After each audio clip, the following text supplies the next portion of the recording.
श्री स्वामी समर्थ. पर अन्न का घेऊ नये? गुरुमाऊली म्हणतात पर अन्न का घेऊ नये. बासमती एक छान अशी गोष्ट सांगितली. गुरुमाऊली म्हणतात की बासमती तांदूळ विकणारा एक व्यापारी रोज रेल्वेचा प्रवास करत असे. त्यातून त्याची एक दिवस स्टेशन मास्तर अशी ओळख झाली. पुढे त्यांची मैत्री झाली. स्टेशन मास्तरची मैत्रीमुळे त्यांना बेगेतून चोरून काढलेले सुवासिक तांदूळ अगदी स्वस्तात मिळू लागला. असंख्य दिवस असे जाऊ लागले. व्यापाऱ्याने विचार केला की इतकं पाप होतंय तर आपण थोडं दानधर्म व्हायलाच पाहिजे.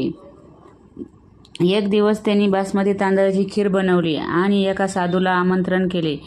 त्याचनुसार साधू महाराज व्यापाऱ्या आमंत्रण स्वीकार केला आणि व्यापाऱ्याच्या घरी पोहोचला. भोजन केले, खिरीचा स्वाद घेतला आणि दुपारी आराम करायला व्यापाऱ्याने गुरुला आराम करायला सांगितला. व्यापारी म्हणाला, महाराज थोडा वेळ आराम करा आणि ऊन कमी झाले की मग तुम्ही जा. महाराज म्हणाले, हो.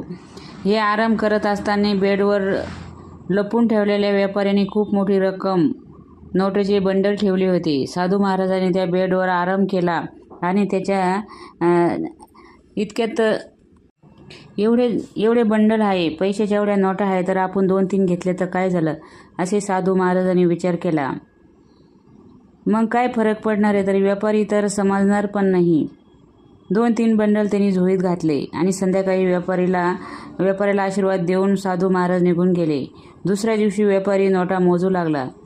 नोटा मोजत बसल्यानंतर त्याच्या लक्षात आलं की पैसे कमी भरले. व्यापाऱ्याने विचार करू लागला की महाराज असं काही करणार नाही. मग व्यापाऱ्याने नोकराला पिटाई सुरू केली. इतक्यात साधू महाराज तिथं पोहोचले. आपल्या झोळीतून नोटाचे बंडल काढून व्यापाऱ्याला देत म्हणाले, नोकराला मारू नको, मी पैसे घेऊन गेलो होतो. व्यापारी म्हणाला, महाराज तुम्ही असं कसं करणार, तुम्ही तर चोरी करणारच नाही. इथे नोकराची चौकशी सुरू झाली, नंतर मग भीतीपोटी तुम्ही मला पैसे द्यायला आले. नोकराची चौकशी चालू आहे म्हणून तुम्ही हे पैसे घेऊन आलेले आहे. तुम्ही असं बोलत असाल तर साधू महाराज म्हणाले, हे दयाळूपणा नाही, खरंच मी मोहापायी पैसे चोरले होते. साधू महाराज म्हणाले, सेठ तुम्ही खरं सांगा, काल तुम्ही खीर का आणि कशाने बनवली होती? व्यापाऱ्याने खरी सर्व हकीकत सांगितली. महाराज म्हणाले, चोरीच्या तांदळाची खीर खाल्ल्यामुळे माझ्या मनात चोरीची भावना निर्माण झाली. सकाळी जेव्हा पोट मोकळे झाले तेव्हा माझी बुद्धी पुन्हा जागेवर आली आणि माझ्याकडून किती मोठी चूक झाली याची जाणीव झाली. माझ्यामुळे बिचाऱ्या नोकराला त्रास झाला असेल असे म्हणून तुमचे पैसे परत करायला आलो होतो. म्हणून तर जसे खाऊ अन्न तसे होईल मन, जसे पिऊ पाणी तशी होईल वाणी, जशी शुद्धी तशी बुद्धी, जसे विचार तसा संसार. त्यामुळं आपण विचार चांगले केले पाहिजे, आपला संसार पण चांगला होईल. गुरुमाऊली म्हणतात